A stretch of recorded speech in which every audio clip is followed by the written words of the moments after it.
Bonjour à toutes et tous, bienvenue dans un nouvel épisode de Parlons ESS, le podcast de l'essentiel par Inextenso.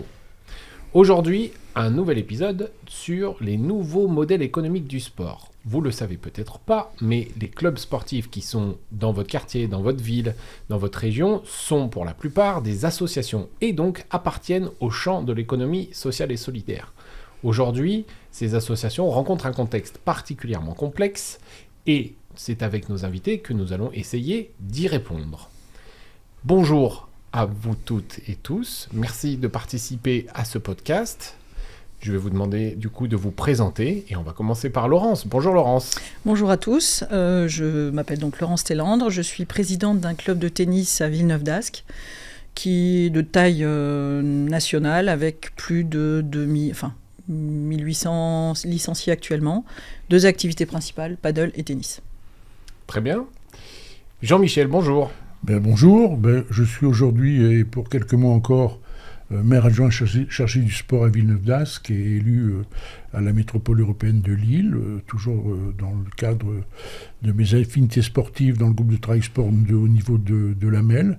Ma passion pour le sport est née de circonstances, je dirais, assez malheureuses. En 1960, j'ai 15 ans, je joue au foot dans un petit village du sud de l'Avesnois. Je vais rentrer à l'école normale dans quelques semaines, mais malheureusement j'y entre dans des conditions assez épouvantables puisque nous avons un grave accident de la route. Je rentre à l'école normale, ma mère est dans le coma, mon père est encore hospitalisé. Je suis perdu, je suis à la rue, j'ai des cauchemars toutes les nuits. Un prof de PS de l'école normale me dit « mais ça va aller mon gars, tu vas jouer au rugby ». Et à partir de là, ma vie a redémarré. Très bien. Vous avez un peu anticipé la question sur le sport, mais c'est pas grave, c'est très bien, ça ira très bien. Vous inquiétez pas. Et petite précision dans ce que vous avez dit aussi, la MEL, c'est la métropole européenne de Lille. Oui. Précisons-le parce qu'aujourd'hui, on est à Lille. Et notre expert Inextenso, Laurent De Smitter, expert comptable associé du groupe Inextenso. Et donc, Laurent, si tu peux te présenter, et donc, on va débuter de nous donner ton lien au sport. Alors donc Laurent De Smitter, donc moi je suis associé effectivement depuis un peu plus de 20 ans chez Inextenso. J'ai très vite eu la fibre, je vais dire économie sociale, puisque j'étais destiné, de par mon parcours précédent sur l'accompagnement des associations ici de la métropole lilloise et voire plus loin, mais également principalement sur Villeneuve-d'Ascq, qui était un peu notre fief, on va dire, de développement associatif à l'origine. Donc j'ai eu l'occasion d'accompagner un certain nombre d'associations sur la ville de Villeneuve-d'Ascq, notamment associations sportives. C'est à cette occasion-là que j'ai eu l'occasion de rencontrer donc Jean-Michel Moll et Laurence un peu plus tard. Et donc aujourd'hui, avec nos équipes chez Inextenso, on est au quotidien présent sur l'accompagnement des associations sportives, que ce soit sur les missions d'établissement des comptes annuels ou les outils de pilotage, notamment aujourd'hui beaucoup sur les dashboards, les tableaux de bord, avec les évolutions, on va dire, des obligations comptables. Mon rapport avec le sport, donc j'ai été moi-même pratiquant depuis quelques années, enfin ma jeunesse, je vais dire, qui remonte maintenant à quelques années. J'ai commencé par le tennis pendant à peu près 25 ans. J'ai pratiqué également le football en loisir. J'ai ensuite bifurqué du tennis au paddle et je continue aujourd'hui notamment au sein du club de la raquette. Et accessoirement, donc, j'ai eu l'occasion de parcourir un peu tous les stades de France et notamment le stade Pierre-Mauroy à Villeneuve-d'Ascq où j'encourage régulièrement l'équipe du LOSC. Donc j'ai eu l'occasion, à cette occasion, d'assister au premier pas en 1978 sur un ancien stade qui était situé à Lille et d'accompagner donc les premiers pas d'un joueur notamment qui s'appelle Pierre Plemelding, avant-centre du LOSC à l'époque. Et ensuite, au travers des différentes années, on est maintenant en 2026, j'en suis maintenant au dernier pas d'Olivier Giroud, qui a signé au LOSC effectivement en début de saison et qui termine sa carrière sur les bancs et sur les terrains du LOSC. Donc voilà un peu mon parcours sportif depuis ma jeunesse. Un parcours de passionné. Voilà, tout à fait. Très bien. Donc, si on se retrouve aujourd'hui, c'est donc pour parler des nouveaux modèles économiques du sport. Mais pourquoi on doit parler de ça? C'est parce qu'il existe un triple constat. On en a parlé un peu avant en préparant ce podcast. La raréfaction des financements publics. Il y a de moins en moins de financements publics. La fin de leur pérennité à très long terme. C'est-à-dire que on passe sur des financements de projets aujourd'hui, donc sur 1 an, 2 ans, 3 ans, et plus des subventions de fonctionnement comme ce à quoi les clubs avaient l'habitude de fonctionner. Et enfin, il y a aussi une montée en gamme des contrôles sur l'argent public qui est distribué, et donc l'obligation pour les clubs de se professionnaliser, ce qui sera un des sujets qu'on va aborder aujourd'hui. Donc, pour vous, qu'est-ce que c'est votre vécu? Donc, on a la chance d'avoir un financeur public et un club qui bénéficie de financement public. Quel est votre vécu de l'évolution de ce contexte-là? Je démarre? Tu vas, vas-y. Oui, écoutez, finalement, vous avez pratiquement dit l'essentiel. On est dans une période de grande mutation qui s'est encore accélérée avec la pandémie. Je lisais ce matin que Laurent Wauquiez avait déposé un amendement pour supprimer l'Agence nationale du sport. Je lisais par ailleurs que le conseil départemental de l'Aisne est un département très défavorisé économiquement, le département de l'Aisne vient d'arrêter tout subventionnement à ces clubs sportifs. L'argent public se fait de plus en plus rare. Les contraintes administratives vis-à-vis des clubs de quelque niveau que ce soit sont de plus en plus prégnantes. Il y a besoin donc de personnel qualifié au sein des clubs et parfois même les plus petits. Je disais à Laurent dans un débat que ne serait-ce que par exemple la loi de 2005 sur le handicap, l'inclusion, la nécessité d'accueillir des personnes porteuses de handicap, mettent pas mal d'associations de manière au pied du mur devant cette nécessité. C'est une bonne chose. Donc, effectivement, aujourd'hui, il y a besoin d'une professionnalisation des clubs. Et cette professionnalisation des clubs, elle a pour but d'abord de se mettre véritablement en règle avec toutes les contraintes administratives qui existent, mais aussi aujourd'hui de faire face à de nouvelles actions politiques que l'État ne prend plus en charge. Et c'est pour ça qu'on peut dire aujourd'hui qu'on est à la recherche dans les associations sportives de nouveaux modèles économiques, je dirais moi aussi, comme d'autres l'ont dit avant moi, de nouveaux modèles socio-économiques. Et d'où vient cette tendance, dès qu'il y a une crise budgétaire au niveau de l'État, et même globalement de tous les financements publics, les premières politiques qui prennent sont souvent le sport et la culture, qui sont les deux secteurs qui en général trinquent en premier lorsqu'il y a des restrictions budgétaires. D'où ça vient, à votre avis, ça ? Je dirais que c'est, contrairement à des pays, notamment comme les États-Unis, où le sport est pratiquement culturellement inscrit dans la charte des Américains, la culture et le sport, alors ce qui me gêne un peu plus, c'est quand on pense que l'éducation est mise dans le même sac, mais le sport et la culture sont devenus depuis des années des variables d'ajustement. Et elles sont des variables d'ajustement parce que de manière que je qualifierais d'assez hypocrite, on sait que de manière naturelle, puisqu'il y va de l'équilibre du vivre ensemble et de la vie dans les communes, parce que l'on sait que dans la plupart des cas, ce sont les communes qui vont prendre le relais. Ouais, on sait qu'il y a une boîte de secours avec les collectivités territoriales. Il y a une boîte de secours avec les collectivités territoriales. C'est au moins le cas pour la collectivité dans laquelle j'exerce mes fonctions de maire adjoint, mais pas que.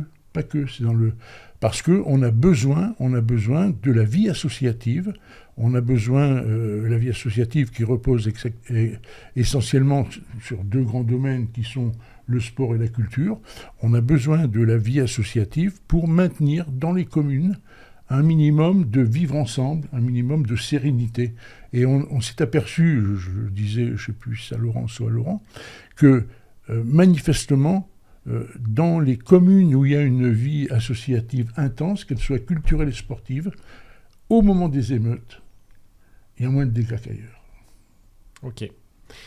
Donc, c'est vrai qu'il faut qu'on précise qu'avec le sport, on est au carrefour de plusieurs politiques publiques et de plusieurs enjeux socio-économiques, comme on le disait tout à l'heure. Le sport, c'est le sport de haut niveau, tel qu'on le voit à la télé parfois, mais c'est aussi de l'éducation populaire, c'est aussi de la vie associative, comme vous l'avez dit, avec tout ce que ça implique, et on y viendra, c'est-à-dire les bénévoles, les personnes engagées, les administrateurs des associations.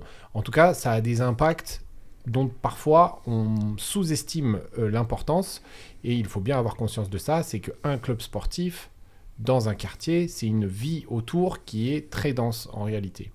Vous, Laurence, l'évolution de ce contexte économique, comment vous l'avez vécu dans votre club, dans votre engagement dans le sport ? Dans le club dans lequel j'évolue et dont je m'occupe, la part subvention a toujours été une part minoritaire. C'est-à-dire que sur le sport individuel comme le tennis, qui en plus a la réputation d'être un sport non pas élitiste, mais qui s'adresse particulièrement à des gens qui ont un pouvoir d'achat plus élevé que la moyenne. Alors ça, c'est un cliché qu'il faut évidemment battre et complètement oublier maintenant, parce que c'est plus le cas. On a une part des subventions qui reste très minoritaire. Il n'en reste pas moins quand même qu'il y a les subventions cachées.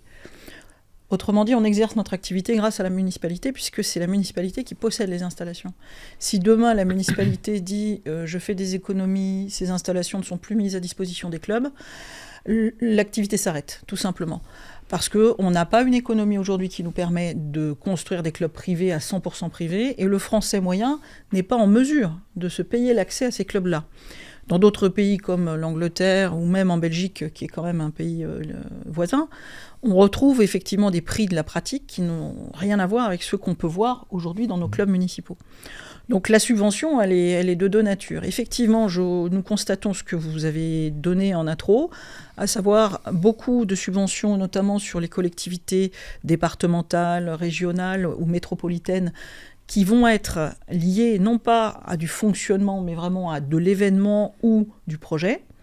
Et puis, il va y avoir le soutien de la municipalité, puisque d'une certaine manière, nous sommes le bras armé des municipalités pour appliquer une politique municipale, une politique pour le Villeneuvois en ce qui concerne Villeneuve d'Ascq, et donc en action partenaire complémentaire. Donc là, effectivement, la subvention qu'on va recevoir, elle existe toujours, puisque Villeneuve d'Ascq s'est fait fort de maintenir les subventions à niveau et de manière assez équivalente d'une année à l'autre, ce qui est très important, puisque pour faire un budget dans un club, c'est comme dans une entreprise, il faut avoir un peu de visibilité. Et c'est là que l'instabilité, alors je ne parle pas forcément actuelle du budget, mais les changements de politique au niveau national ont toujours un impact, et ont un impact dans les clubs de toutes les régions de France. Vous parliez d'ANS. Si l'ANS est supprimée, aujourd'hui l'ANS intervient sur les structurations des clubs pour de l'investissement, on va dire, bâtiment, mais elle intervient également sur de l'emploi, de l'aide à l'emploi, la création d'emplois pour professionnaliser les clubs. Elle intervient également sur des projets spécifiques, comme, en ce qui nous concerne, du tennis santé, du tennis féminin, du paratennis. Donc, en fait, si on sur les décide... infrastructures aussi. Oui, tout à fait, dans l'aide de structuration. Donc, si on décide de détruire cette Agence nationale du sport, qui avant s'appelait le CNDS, qui était alimentée par la Française des Jeux, tout ceci, il faut regarder un petit peu ce qui est devenu la Française des Jeux. On a coupé un peu toutes ces ressources-là et on est en train de modifier. ANS, Agence nationale du sport. Tout à fait. Exactement. Et on va perturber la visibilité, d'une certaine manière, que les clubs peuvent avoir sur les moyens disponibles pour leur développement. Et donc, on va revenir en arrière immanquablement. Parce que... Donc, ce que vous dites, c'est que, du coup, les fonds publics ne sont pas forcément juste de la subvention, c'est aussi de la mise à disposition de foncier, d'immobilier, de lieux, du clubhouse d'un club, etc., etc. Donc, il faut aussi penser à ça. Que derrière, il y a aussi tout un système qui a été mis en place et qui est représenté aujourd'hui par l'Agence nationale du sport, l'ANS, et qu'en plus, il y a des fluctuations de politique publique. Il y a déjà eu des fluctuations de politique publique qu'il a fallu encaisser, digérer. On pourrait parler de l'avant-après Paris 2024 aussi, par exemple, qui a été aussi une fluctuation. On a mis beaucoup de moyens avant et puis on les a enlevés après, également, en partie au moins. Donc, ok. Donc, du coup, face à ça, vous, c'est quoi votre manière d'appréhender les choses dans votre implication dans le club, dans votre gestion du club ? Alors, on va tout simplement avoir des équilibres nos cotisations, les adhésions de nos adhérents permettent de nous assurer que les salaires, puisqu'on est un club employeur avec 24 employés, vont être payés. Donc déjà, on assure la base vitale pour continuer une activité. Par une forme d'autofinancement. Oui, autofinancement qui provient du prix payé par nos adhérents pour venir jouer ou pratiquer en étant encadré la plupart du temps. Okay.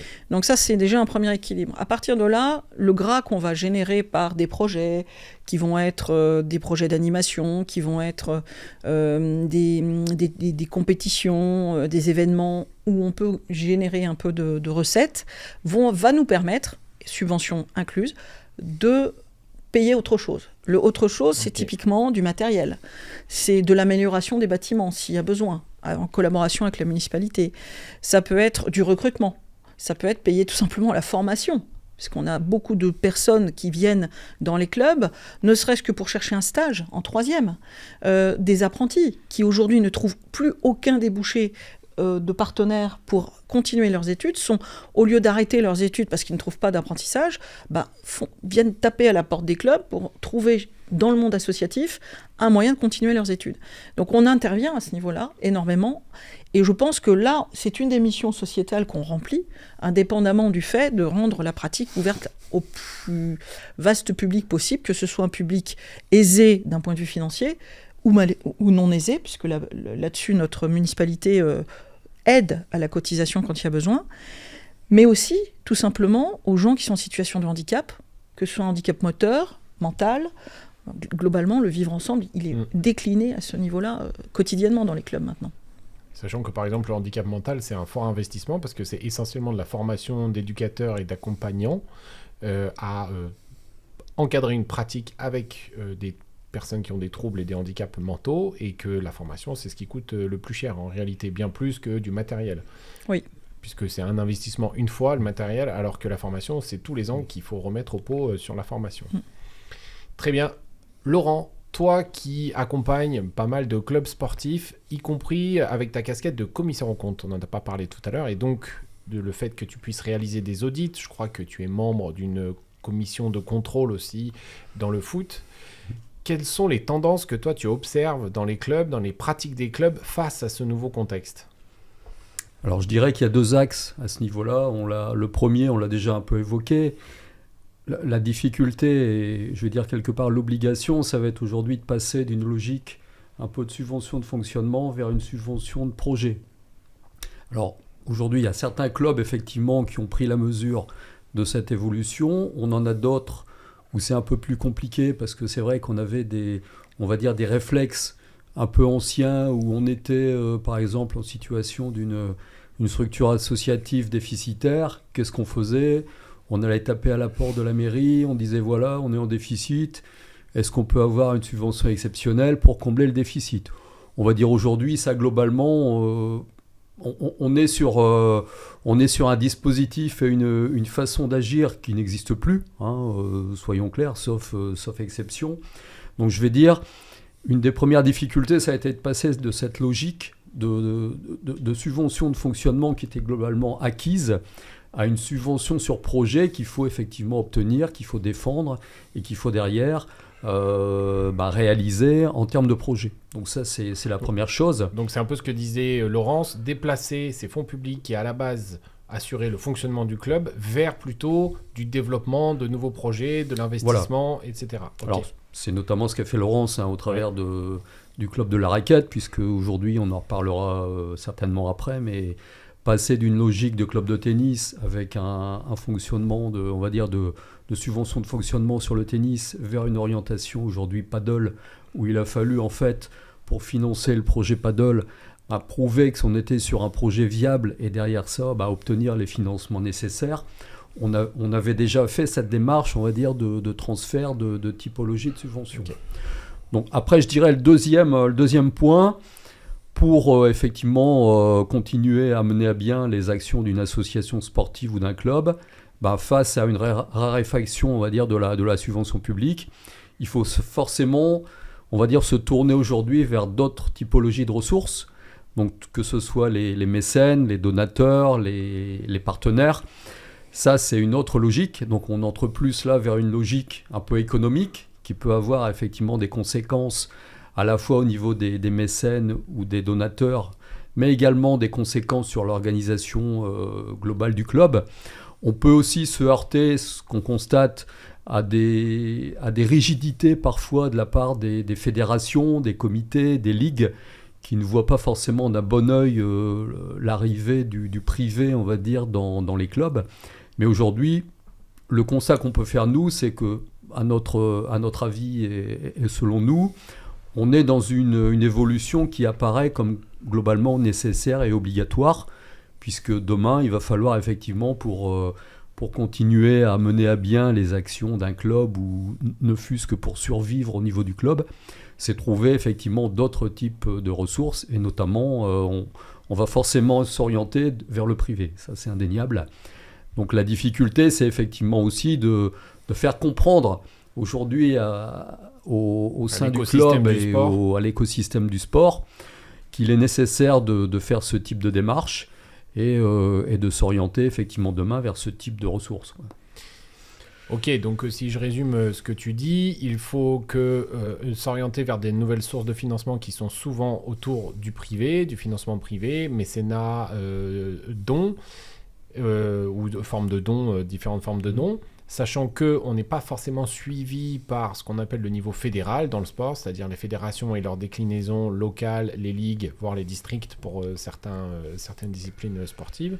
Et en réalité, on voit souvent que les clubs qui passent un cap, en fait, ils font acter ce qu'ils ont fait par le niveau fédéral. En réalité, ça se passe plutôt à l'inverse. Voilà. C'est les clubs qui font avancer la locomotive plutôt que les niveaux fédéraux qui sont un peu bloqués aussi parce que très liés à l'État d'une autre manière. Voilà. Faut rappeler que le sport est animé par une convention passée entre l'État et des fédérations sportives.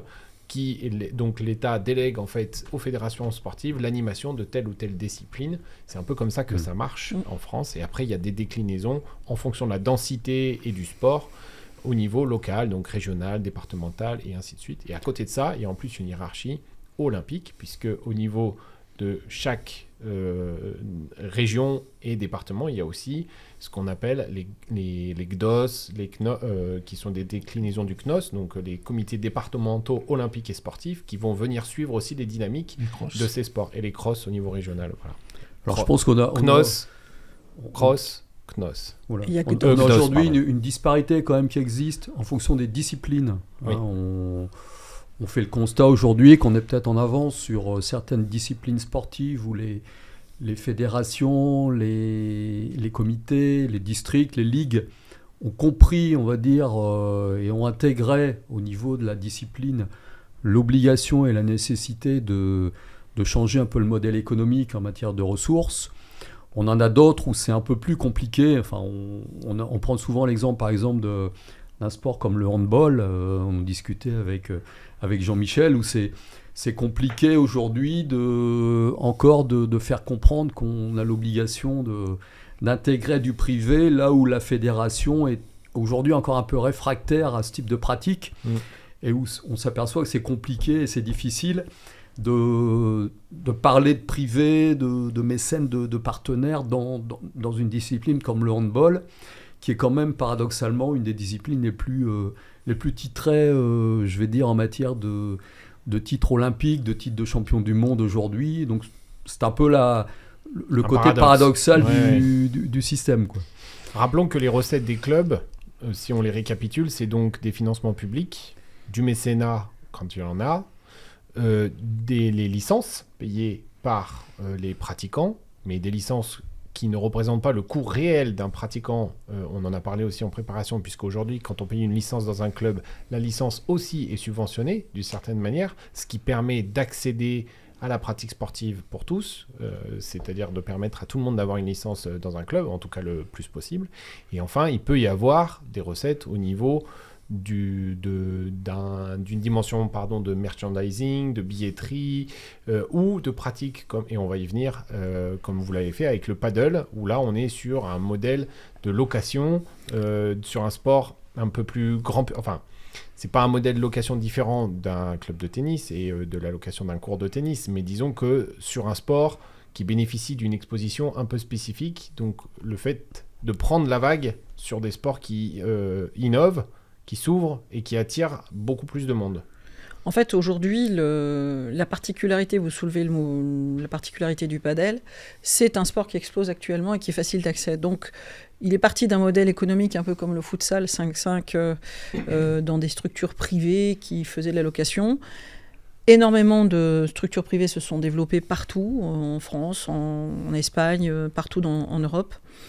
Et globalement, c'était une pratique de loisirs et de compétition sans réellement structuration associative. C'était vraiment du domaine du lucratif 100% dans des structures privées. Ce que la raquette a fait, c'est pas d'appliquer ce modèle-là. C'est justement d'en créer un nouveau, qui est un modèle associatif, pour permettre la pratique du padel à des tarifs beaucoup plus intéressants qu'une structure privée, et surtout appliquer le modèle associatif qui est le nôtre d'intérêt général, c'est-à-dire la formation, l'accès, le développement des pratiques spécifiques et inclusives comme le parapadel, le padel adapté, le padel santé, et de rendre cela possible dans une structure dont le but n'est pas de générer du bénéfice, mais d'équilibrer des comptes et d'ouvrir la pratique. Donc c'est ça qui est un petit peu... Avec d'autres types de conséquences sociales et sociétales, comme on disait tout à l'heure. Absolument. Donc on n'aurait pas pu faire, je dirais, notre modèle associatif n'était pas de faire de la location horaire. Si on l'avait fait, on serait beaucoup plus riche, bien évidemment. Mais c'est pas notre finalité. C'était pas l'objectif. Et ce n'était pas l'objectif. Alors ça peut paraître curieux, mais c'est pas notre métier, à la base. Nous, on est là pour développer le sport et enseigner le sport dans les meilleures conditions.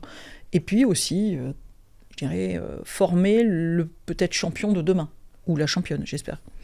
Donc, c'est pour ça que je vous reprends un petit peu. J'ai fait exprès de la poser dans ce sens-là pour la création de ces padels a vraiment été faite dans ce sens-là.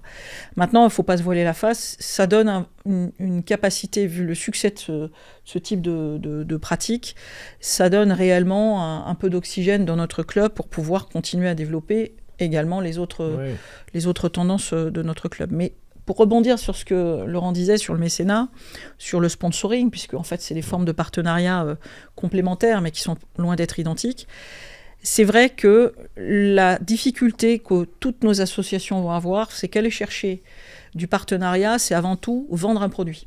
Un produit en visibilité,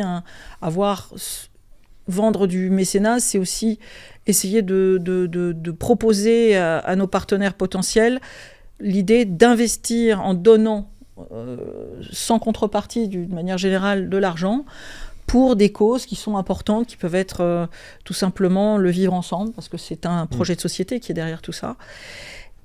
Faire ça, ça demande de la part des bénévoles qui sont non rémunérés et des fois pas professionnalisés, au sens où ce n'est pas leur métier de base. Ça demande des efforts et des capacités, des compétences qui ne sont pas forcément faciles ni à acquérir ni à réunir. Et là, on atteint la limite du modèle associatif dans sa vertu actuelle, à savoir qu'il faut trouver des personnes ou les embaucher ou des ressources sur le monde du travail qui saura faire ce travail-là, d'aller chercher dans les entreprises l'aide financière qu'aujourd'hui les collectivités ne peuvent plus ou de moins en moins donner au club. C'est une difficulté, c'est un nouveau métier. Quand j'essaye de caricaturer mon rôle au niveau de mon rôle de présidente aujourd'hui, c'est d'aller chercher de l'argent. Vous êtes leveur de fonds. Je suis là pour ça. Et le reste, la gestion du club, j'ai pour ça des salariés qui s'en occupent très bien et beaucoup mieux que je ne le ferais. Moi, je suis là pour aller chercher de l'argent. Et cette pérennisation des activités de club se fait aussi grâce à ces levées d'argent. Si on ne les trouve pas, forcément, il faudra qu'on augmente le prix de la pratique. Donc, c'est un équilibre. Ce n'est pas la mairie qui va nous donner le complément, parce que la mairie n'a plus cet argent. Si tant est qu'elle ne l'ait jamais eu, ce n'est pas la mairie qui va pouvoir remplacer les lacunes de gestion qu'on peut avoir. Au contraire, à nous de créer. Oui. Voilà. Et même si elle l'avait, il n'est pas obligatoire qu'elle le veuille. En plus. Ouais, Une subvention n'est pas un droit ni un abonnement. On est d'accord. Et là, le rôle maintenant des associations, et c'est toute cette mutation à laquelle on est en train d'assister, c'est d'arriver à générer des équipes de vente qui sont efficaces, qui connaissent le droit associatif, et ça, c'est pas le moindre des soucis, parce que quand on va s'adresser à un potentiel mécène, il faut lui faire comprendre qu'il y a des limites, et qu'il y a des lois et des règles à respecter. Alors, grâce à la présence de Laurent à nos côtés, on connaît un peu les limites qu'il faut respecter, parce qu'on ne va pas inventer des règles qui n'existent pas. Mais on est très très surpris des fois de rencontrer des banques. Je vous donne un exemple. Une banque qui vient vous proposer un partenariat en vous disant je vous paierai à la fin de l'année en fonction du nombre de contrats de nouveaux adhérents, de nouveaux clients que vous aurez réussi à générer grâce à votre communication au sein du club. Ça, c'est un métier de courtier. On n'est pas courtier. Mais la plupart des associations de moyenne taille n'ont pas forcément ce recul et cette connaissance. Donc, elles vont signer. Et quand on se retourne vers le partenaire financier en disant « Attendez, vous n'avez pas le droit de le faire, c'est illégal », ils nous font des gros yeux en disant « Mais attendez, on l'a toujours fait comme ça ». Donc en fait, il faut savoir que derrière, il y a des règles à respecter et que malheureusement, les gens qu'on va démarcher ne sont pas toujours au courant de ces règles. Et là, il faut être très attentif. Et on y viendra parce que de toute façon, c'est courant dans toutes les stratégies de mécénat. C'est qu'aujourd'hui, ce qui va faire la différence, c'est la professionnalisation du mécénat et la capacité à ce que plus ceux qui reçoivent l'argent presque que ceux qui le distribuent puissent mettre en place les process qui vont bien avec. Donc du coup, c'est intéressant ce que vous dites parce que ce contexte qu'on évoquait au début de raréfaction, notamment la subvention publique, provoque deux choses. D'abord, c'est une évolution de la gestion associative et une recherche de leviers de financement nouveaux, différents, dans une logique qui n'existait pas dans la vie associative jusqu'à maintenant. C'est un peu ce que vous décrivez. Et du coup, j'ai envie de vous demander, Jean-Michel, face à ça, quel peut être le rôle de la collectivité à la fois dans l'évolution de cette gestion associative, donc sachant qu'on peut rajouter une petite astérisque, c'est le fait que les bénévoles et licenciés s'impliquent de moins en moins globalement dans la vie des clubs aussi, donc on perd cette compétence et cette main-d'œuvre-là en quelque sorte dans le quotidien du club. Quel peut être le rôle de la collectivité à la fois pour accompagner cette nouvelle gestion de la vie associative et à la fois pour aller chercher des nouveaux financements parce que la collectivité peut permettre ça, de donner du crédit à un projet associatif pour aller chercher des financements privés. Alors, deux petites remarques sur la Belgique et l'Angleterre. Ça a un rapport avec les subventions, finalement, puisque en Belgique comme en Angleterre, moi j'ai visité plusieurs clubs de rugby en Écosse notamment, ils doivent payer leur location d'installation. À la collectivité ? Oui. D'accord. Donc il faut qu'ils soient absolument créatifs.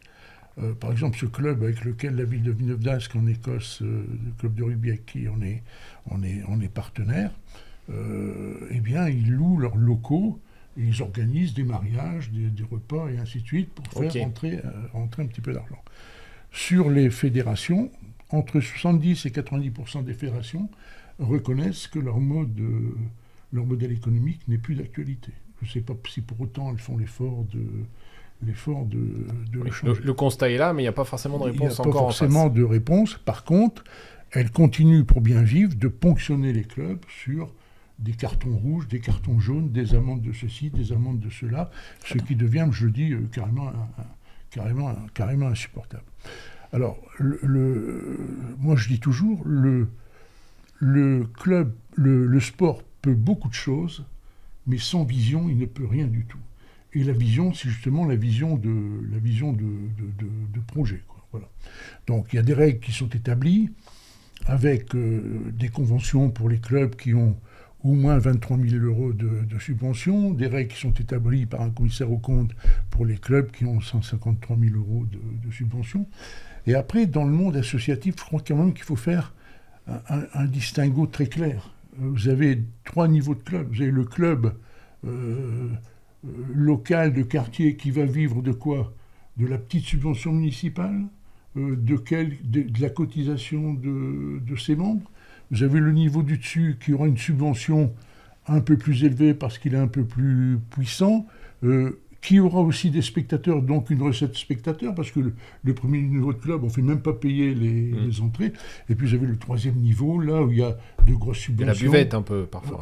Oui, aussi la buvette, ça compte, avec malgré tout les règles de la loi E20 qui sont toujours transcendées malgré tout. Et puis le 3e club qui est subventionné par plusieurs collectivités territoriales, mairies, régions... Oui, avec une pratique du haut niveau, cette fois. Une pratique de haut niveau. Et donc, les problématiques, elles sont assez compliquées.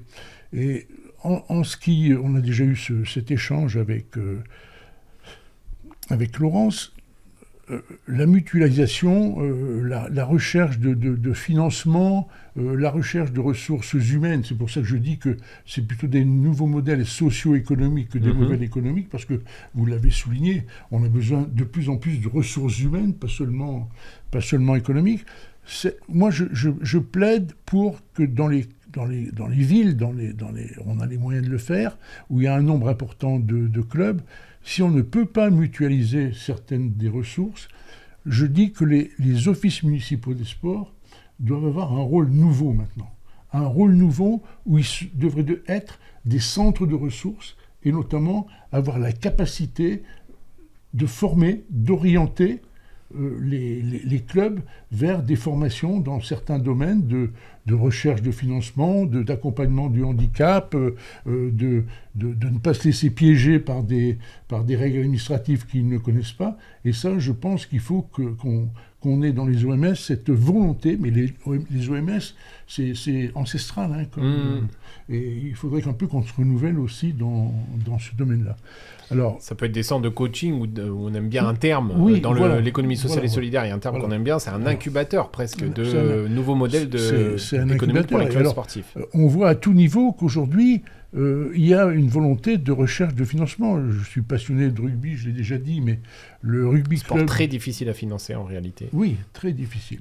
Et certains clubs, comme Montpellier avec Altrad et Castres, pour ne prendre que ces deux-là avec les laboratoires Fabre. Les laboratoires Fabre, si un jour ils se retirent, c'est fini, il n'y a plus de Castres ni de Montpellier. Je prenais le club de Vannes, et je ne parle pas du club pro, je parle de l'association. Ouais. L'association vient de construire, dans une partie du stade qui reste disponible, un espace de 200 mètres carrés qui a coûté 500 000 €, mais qui va être destiné à du coaching sportif, du coaching privé, de la prévention santé, et donc tout ça pour avoir des ressources supplémentaires. Donc même au plus haut niveau, on est en train de rechercher ces domaines-là. Après, les associations telles que celles que Laurence préside avec beaucoup de maestria ont aussi des capacités d'avoir ce que j'appelle moi des abonnements premium. On a un abonnement pour la pratique du paddle ou du tennis, mais on a un espace pour travailler, on a un espace dédié à tel... On a un espace pour se restaurer. On ne vient pas que pratiquer le sport, on vient vivre un moment. Et donc pour ces grosses associations, on a cette capacité, au-delà de la recherche de mécènes, d'avoir des rentrées d'argent. Dans une métropole comme celle de la métropole de Lille, je prends le cas inverse de Bourges. Bourges en basket est très subventionné. Vous allez au cœur du Berry, vous parlez de Bourges, le printemps de Bourges, les filles du basket de Bourges, vous avez tout dit sur l'activité sportive et culturelle du Berry, puisqu'il n'y a rien d'autre. Ici, dans une métropole très, très densifiée, très, très, très urbaine, le nombre de clubs est infini, et donc c'est struggle for life pour avoir des subventions. Donc, il y a besoin effectivement d'avoir, en matière de ressources humaines, des gens qui sont des gens formés, et c'est pour ça qu'on ne peut plus parler aujourd'hui de modèle économique sans parler de ressources humaines, sans parler de professionnalisation, que ce soit de manière mutualisée comme dans un OMS ou par la capacité du club de le faire, sinon on n'ira pas beaucoup plus loin que ce que l'on va aujourd'hui. Est-ce que ça veut dire que le bénévole d'antan, c'est fini, ça n'existe plus? Alors, ça existe de moins en moins, mais si j'ose dire, comme ailleurs, on ne prête qu'aux riches. Okay. Pardonnez-moi. C'est les grosses associations bien gérées, qui ont des bonnes présidentes, des bons présidents, qui ont une sociologie qui leur permet aussi d'avoir des ressources humaines autres que le petit club de foot qui est géré par le l'habitant du quartier qui fait ce qu'il peut avec ses bénévoles qui tiennent, comme vous le disiez, la buvette, quoi. Voilà. Surtout que ces petites associations souvent tiennent par la force d'une personne, d'une personnalité Voilà. qui arrive en particulier. Et le jour où cette personne part, souvent on a une perte en ligne et le club ne va pas forcément très très bien derrière. Mais ceci dit, ce sont des gens d'un courage absolument énorme. Parce que là, pour le coup, c'est un vrai sacerdoce. Ils n'ont en général pas les moyens d'avoir des salariés. Donc c'est leur capacité de meneur, d'homme ou de femme qui va faire cimenter l'association et qui va faire que cette association avance. Voilà, c'est vraiment des gens, je tire mon chapeau parce qu'il y a bénévoles et bénévoles. Bénévoles dans un club de tennis où vous avez 24 salariés, c'est beaucoup de temps. J'y passe plein de temps. Je ne pourrais pas faire une activité professionnelle à côté. En attendant, c'est pas le même métier qu'un bénévole d'un club, quel que soit zéro salarié. À zéro salarié, 40 40 adhérents et qui se débat contre tous les aspects de sa pratique. Par contre, moi je crois beaucoup aujourd'hui, et c'est un axe à développer, je crois beaucoup au mécénat d'entreprise. Je prends le cas de Kiabi qui vient d'installer son siège à la limite de Leuzen et de Villeneuve d'Ascq, qui avec Voyage Privé a mis en place ce qu'on appelle l'école du 15. Donc c'est un dispositif qui permet, via le soutien de 2 entreprises, de lutter pour certains jeunes contre le décrochage scolaire. Donc, ils font du rugby avec le club du rugby local, mais ils ont des cours de rattrapage, des cours de soutien scolaire, qui est assuré sur leur temps de travail par des cadres de l'entreprise qui habillent. Et je pense que ça... donc quand vous dites mécénat d'entreprise, c'est pas ce dont on parlait tout à l'heure, des entreprises qui font juste des chèques. Mécénat de compétences. C'est des entreprises qui s'engagent dans la vie du club et qui viennent rajouter des dimensions à la vie du club par de l'humain aussi, et pas seulement par un apport financier. Voilà.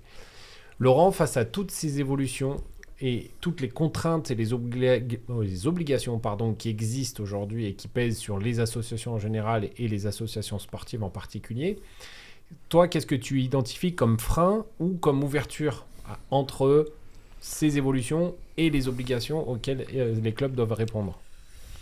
Alors je dirais il y a 2 choses par rapport à ce qui a été évoqué sur l'aspect du bénévolat. Nous, ce qu'on préconise, et on a été aidé là-dessus, je vais dire, par l'évolution des réglementations comptables au sein de l'ANC. On a aujourd'hui, dans les comptes des associations, l'obligation de valoriser ce qu'on appelle les contributions volontaires en nature. Donc, entre autres, la valorisation du bénévolat sur un exercice comptable. Donc, ça veut dire quoi ? Ça veut dire que lors d'une assemblée générale, quand on présente les comptes, on met l'accent sur cette obligation qui permet notamment de valoriser effectivement le travail des bénévoles tout au long de l'exercice comptable, puisque c'est quelque chose, on s'en aperçoit quand on participe aux assemblées générales, qui est parfois méconnu même de la part des adhérents, où aujourd'hui, quand on leur dit, la valorisation du bénévolat, qui peut être importante en fonction des structures et notamment à la raquette, on est parfois sur des montants qui vont dépasser les 50 ou 60 000 euros. Le travail de vos bénévoles, ça a été ça pendant l'année. Donc des fois, oui, effectivement, c'est un peu l'effet de surprise quand on annonce effectivement ces chiffres. Mais ça permet, on va dire, c'est un moment, l'Assemblée Générale, qui reste aujourd'hui un moment privilégié pour mettre en action, on va dire, le travail des bénévoles, même si, comme l'évoquaient Jean-Michel et Laurence, on est sur une période et une phase où aujourd'hui on est plutôt sur une raréfaction et une moindre implication du rôle des bénévoles. Ça, tu veux dire qu'il n'y a pas qu'une valorisation fiduciaire, par le fait de faire figurer la valorisation de l'activité des bénévoles dans un club, ce n'est pas qu'une valorisation fiduciaire, c'est aussi une valorisation morale de leur rôle. Tout à fait. C'est-à-dire qu'aujourd'hui on n'aurait pas ces bénévoles, ce qu'on dit souvent, on a une valorisation qui existe, demain vous n'avez plus les bénévoles, qu'est-ce que vous faites au sein de l'association pour valoriser, pour, on va dire, réaliser les mêmes actions sans les bénévoles, quoi. Ça veut dire qu'aujourd'hui, l'obligation, ce serait quoi ? Ce serait soit d'embaucher des salariés, soit de réduire le volume d'activité de la structure, mais il faudrait effectivement trouver une autre solution. Alors, sur le second aspect qui a été évoqué, tout ce qui concerne la recherche, effectivement, à mes yeux, nécessaire de nouvelles ressources, style notamment partenariat, mécénat, sponsoring.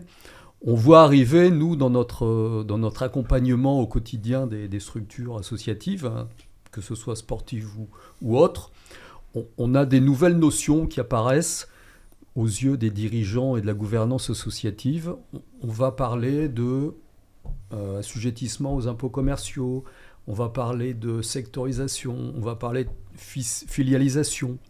Aujourd'hui, très loin de la vie associative. Voilà, qui sont on va dire des notions et des terminologies qui ne sont pas forcément le quotidien des présidents ou présidentes d'associations, puisque là, on part effectivement plutôt sur des aspects qu'on a l'habitude de voir dans les sociétés commerciales.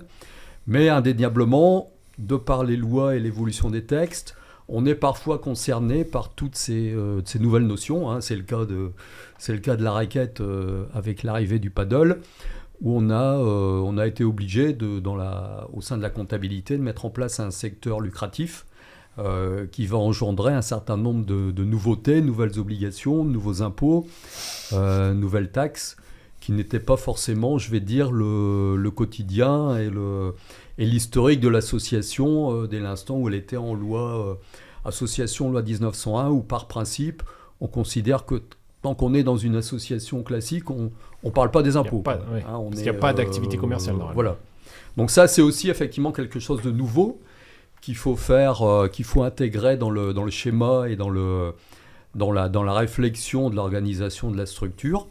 Ça peut être aussi parfois un frein, on peut le constater aussi parfois au niveau des mécènes ou des sponsors qui disent « Ah bah oui, bah là j'arrive dans une structure effectivement où on commence à me parler de fiscalité, d'impôts commerciaux », ce qui peut parfois être un frein dans le développement aujourd'hui de ce type de ressources. Tu veux dire pour les dirigeants associatifs ? Voilà, okay. Pour les dirigeants ou pour les mécènes qui ont, je vais dire, une politique de don ou d'aide pour des valeurs qui sont partagées avec une structure associative. Donc, quand on commence à leur parler de fiscalisation, il y a parfois peut-être une certaine méfiance qui va s'instaurer.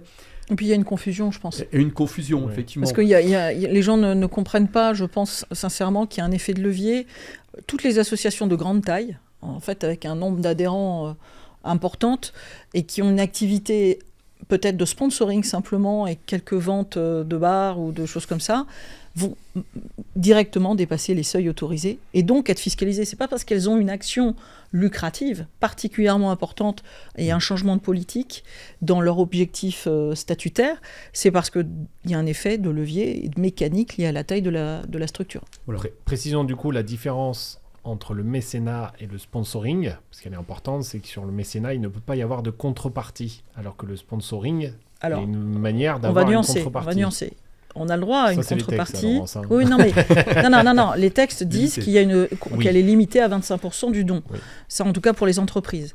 Donc ça, c'est important, parce que d'une certaine manière, cette contrepartie peut exister. Elle n'est pas systématique, elle n'est pas obligatoire. Elle doit être de toute façon notifiée dans des conventions qu'on trouve très facilement sur le net ou même auprès des experts comptables partenaires. Donc c'est très réglementé. Avec cette différence, c'est que le sponsoring n'est qu'un acte de vente de visibilité. Oui.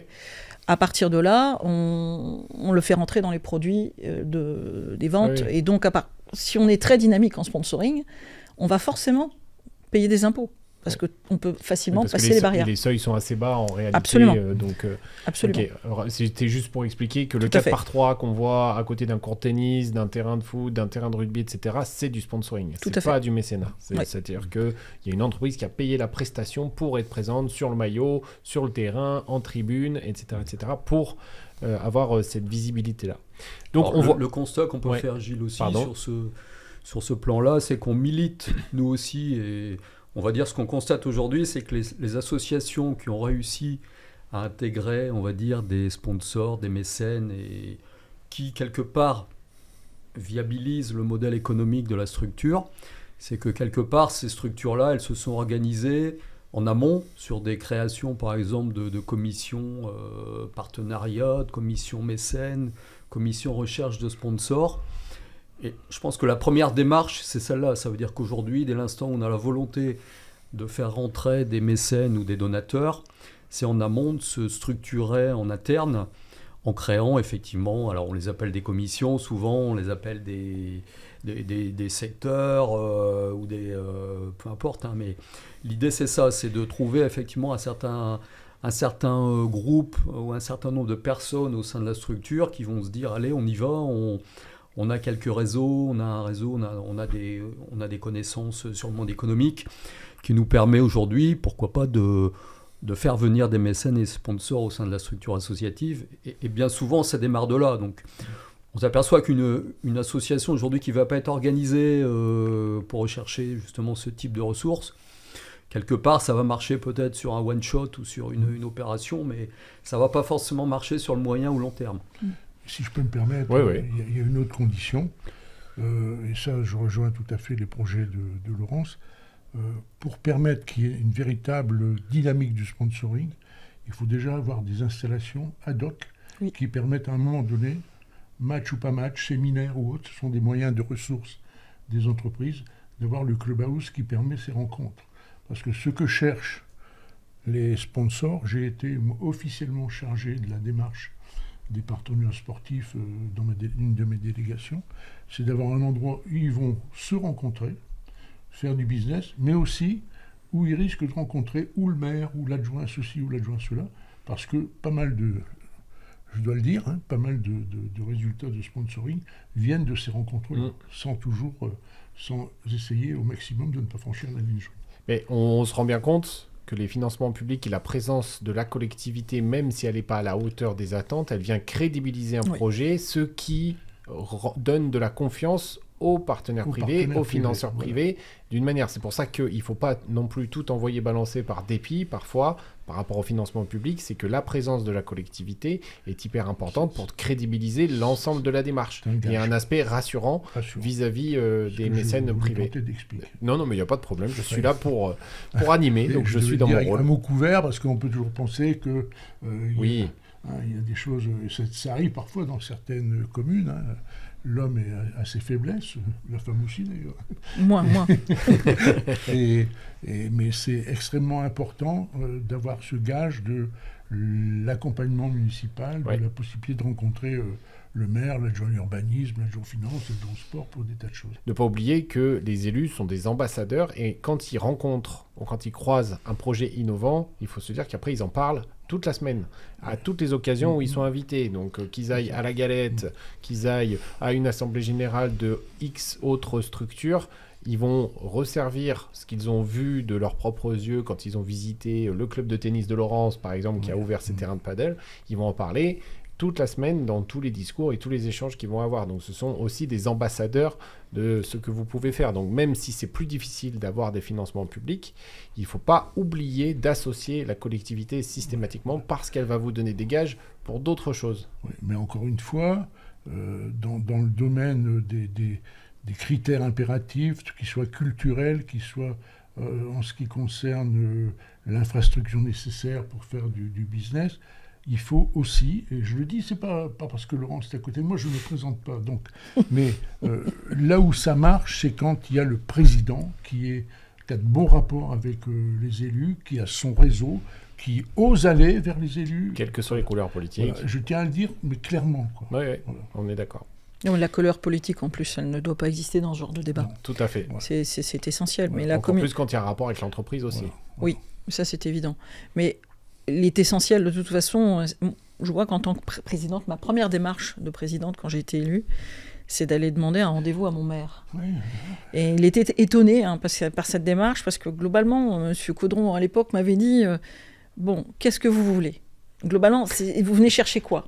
Il était étonné. Je dis mais je ne viens rien chercher, je viens vous dire voilà ce que je vois avec mon comité directeur comme politique de club, projet club.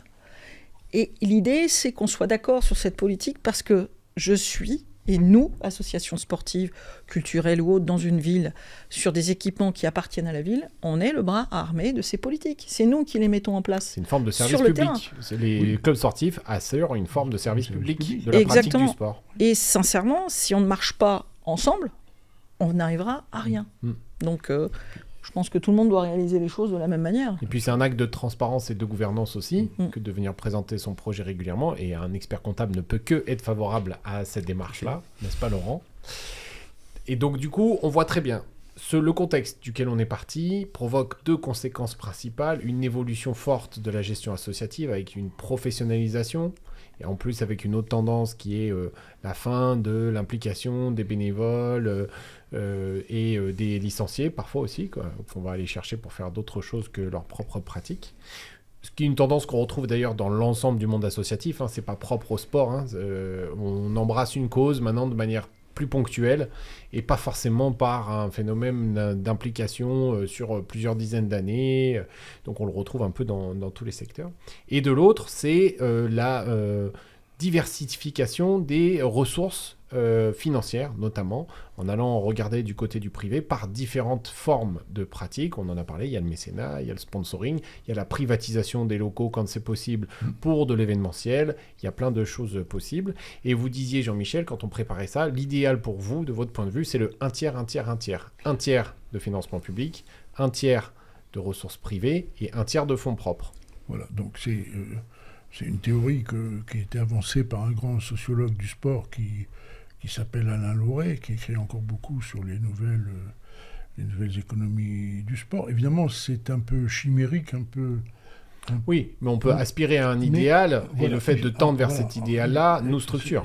Vous avez résumé la situation, et le fait de donner cette indication-là, évidemment, je savais un peu déterminer 3 catégories de clubs. Il y a des clubs où on sait que ça ne sera pas possible, mais les clubs qui sont dans la dernière catégorie, qui sont ce que j'appelle moi du sport spectacle, puisqu'il y a le sport que l'on pratique et le sport spectacle, et puis tous ceux qui ne sont ni dans le sport que l'on pratique ni dans le sport spectacle, qui sont le sport à l'école, le handisport, le sport santé, ce sont les 3 paramètres de prise en compte d'une politique sportive. Mais en ce qui concerne le sport spectacle, effectivement, il faut tendre vers cette partition-là, politique des 3 tiers. Okay. Et on a l'exemple d'un club à Villeneuve d'Ascq qui l'a fort bien, un club de sport co, qui l'a fort bien compris et qui aujourd'hui a même dépassé cette politique des 3 tiers en ayant amassé, si j'ose dire, plus de partenariats privés que de fonds publics. Très bien. On se dirige vers la fin de ce podcast. Donc, en guise de conclusion et de synthèse, ce que j'avais envie de vous demander, c'est quel équilibre, vous y avez en partie répondu, Jean-Michel, mais je pense que ce serait intéressant d'entendre Laurence, c'est quelle est la tendance pour vous, pour le sport et les modèles économiques autour du sport pour demain. On a une forte attractivité du modèle anglo-saxon avec un sport spectacle, comme vous le décriviez, où quand on va à un match dans le monde anglo-saxon, on va pas que à un match, on va à un spectacle. C'est particulièrement vrai aux États-Unis, mais sachant que eux, ils ont sécurisé l'autre pilier du sport qui est la pratique de haut niveau en fermant les ligues. C'est-à-dire que dans le sport américain, il n'y a pas de risque de descente et donc de rétrogradation sportive et donc de catastrophe économique qui va souvent avec et auquel on assiste de plus en plus. Ça, c'est un modèle qui est ancré, qui fait ses preuves dans une culture qui est différente, dans un environnement qui est différent aussi. Mais le débat existe là-dessus. Donc, selon vous, Laurence, quelle est la bonne dose à l'avenir pour les clubs sportifs pour construire leur modèle économique entre cette tradition française associative du sport pour tous et cette pratique de haut niveau qui est aussi la carotte qu'on essaye de mettre en avant pour tous les clubs?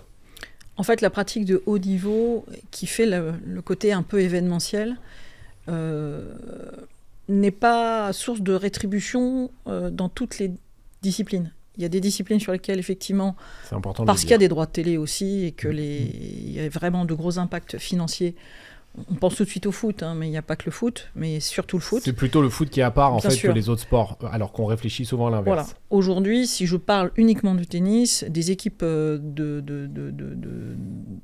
championnat national en tennis, il y en a beaucoup. Aucune ne peut conduire à un équilibre financier. C'est-à-dire que c'est une perte sèche et une volonté dans un projet de club de financer des équipes premières qui vont au championnat de France. La visibilité du championnat est trop restreinte. Il n'y a pas de volonté réellement, peut-être, de la fédération de les mettre plus en avant que cela. Et donc, dans cette discipline-là, avoir des équipes professionnelles n'est pas source de revenus. Qui plus est, quand vous avez du haut niveau dans ce genre de sport, très vite, ce haut niveau est obligé de partir dans des villes plus grandes ou plus attractives, proches en général des sièges de fédération, pour retrouver des conditions d'entraînement et d'encadrement qui sont sans limite. Et du coup, le haut niveau, dans les régions, il ne perdure pas forcément très longtemps. Nos athlètes, en tennis, passent le bac, en général, soit partent aux États-Unis pour trouver des universités américaines et pouvoir obtenir leur diplôme dans des conditions financières excellentes, avec un encadrement de très haut niveau professionnalisé. Et puis après ça, soit ils partent dans le monde du travail, soit ils deviennent professionnels du tennis. Et on a des exemples en France récents sur ce point-là. Soit quelques rares cas partent dans les fédérations continuer leur voie d'entraînement. Donc dans le tennis, par exemple, le haut niveau est plutôt un centre de coût, mais pas de rémunération. Et l'attractivité de notre sport ne pourra passer qu'à travers des résultats qui dépassent le cadre de notre club. Quand on parle, par exemple, au moment de Roland-Garros, des statistiques masculine des derniers vainqueurs de Roland-Garros, on remonte à 83 pour Yannick Noah chez les hommes. Heureusement, chez les filles, ça a été beaucoup plus prolifique, puisqu'on a eu des joueuses qui ont ramené des titres de Grand Chelem, comme Bartoli, Marie Pierce, Mauresmo, qu'on oublie finalement, mais qui ont été des énormes accélérateurs de la pratique. En attendant, voilà, on a une pratique en tennis qui est différente de ce qu'on va pouvoir dire pour le foot, pour le basket. Que l'activité elle-même est compliquée. Vous ne savez jamais combien de temps va durer un match de tennis. Je prends le cas du sport-spectacle que je connais le mieux à part le foot, le basket. On sait que le match démarre à telle heure, qu'il y aura une mi-temps à telle heure, que les cartons seront animés par des pom-pom girls ou autre chose, que la mi-temps sera animée par un équilibriste de motocycle, de unicycle, pardon. Ouais, monocycle, ouais. Je sais pas quoi. Et donc, c'est très facile à organiser. Et là, dans les sports co, et notamment, vous parliez des États-Unis, le basket, on touche véritablement le nec plus ultra de l'organisation du sport-spectacle. Parce que je l'entends autour de moi. Des gens viennent au basket, alors les règles du basket, les 8 secondes, camper dans la raquette, les 24 secondes, les tirs à l'extérieur, tout ce qu'on veut. La plupart des gens qui viennent au basket ne les connaissent pas, ces règles. Ils savent que pour mettre des points, il faut mettre la balle dans le panier, qu'il y a un tableau d'affichage. Certains ne savent pas qu'au bout de 5 fautes, tout est transformé en coup. Ces règles-là échappent à beaucoup de gens. Mais ils voient de l'ambiance, il y a des bandas dans la salle, à la mi-temps, on va boire un coup, après le match, on mange un petit truc, il y a de l'animation, et j'entends des gens qui ne connaissent pas les règles du basket et qui disent « Oh ben on a passé une bonne soirée, quoi. » Et le sport spectacle. Et rappelons qu'on est en indoor en plus, en intérieur, donc on n'est pas tributaire des conditions météo. Je vois pas comment le tennis, pour dire ça, pourrait organiser ça. Sauf les grands tournois où on peut organiser un village autour, voilà, une fan zone, etc. En tout cas, les clubs auront du mal à se rémunérer sur ce type de modèle. Donc, effectivement, il y a des modèles par fédération, par type de pratique individuelle, collective, certains sports collectifs plus que d'autres.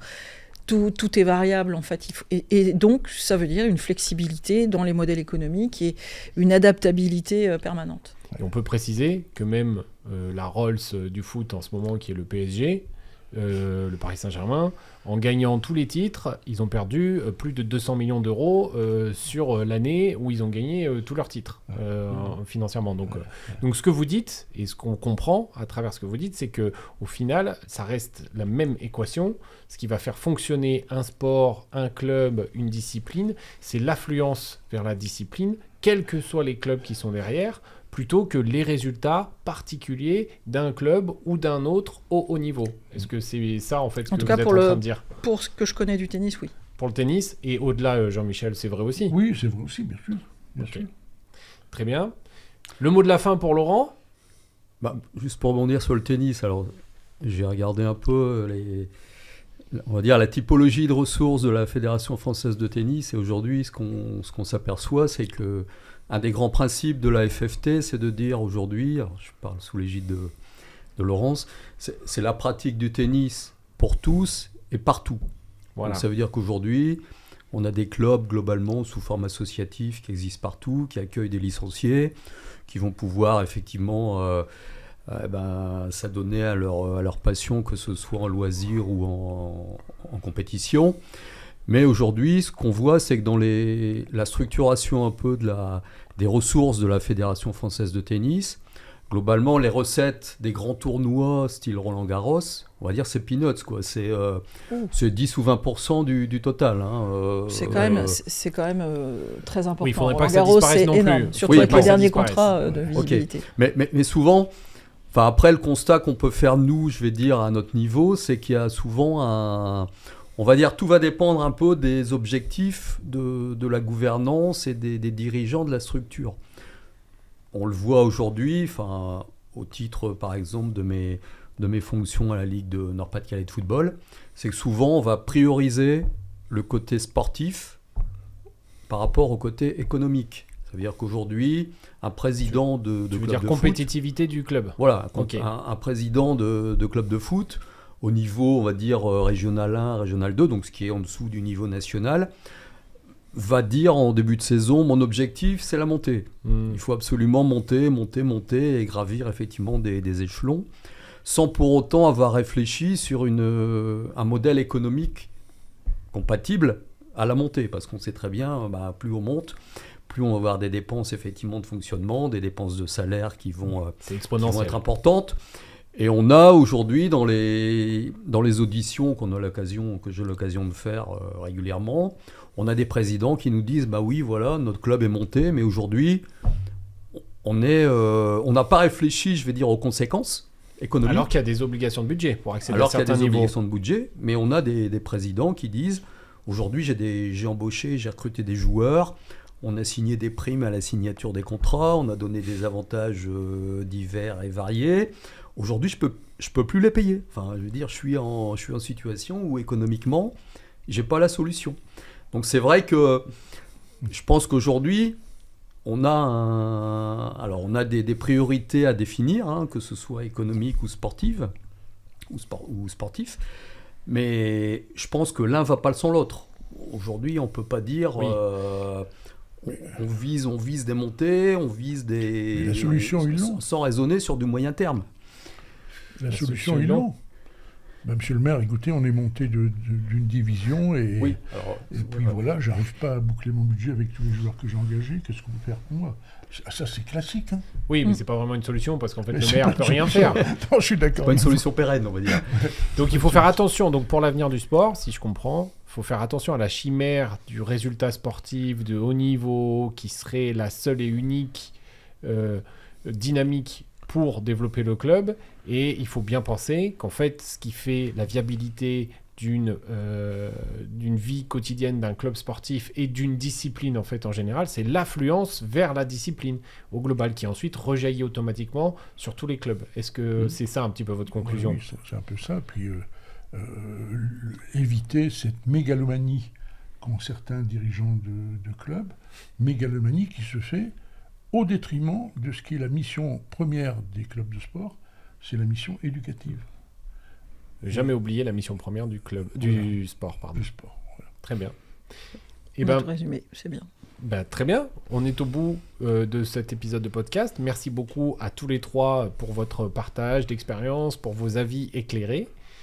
On se retrouve bientôt pour un nouvel épisode. D'ici là, n'hésitez pas à vous abonner sur toutes les plateformes de podcast sur lesquelles vous écoutez en ce moment ce podcast, à notre chaîne YouTube.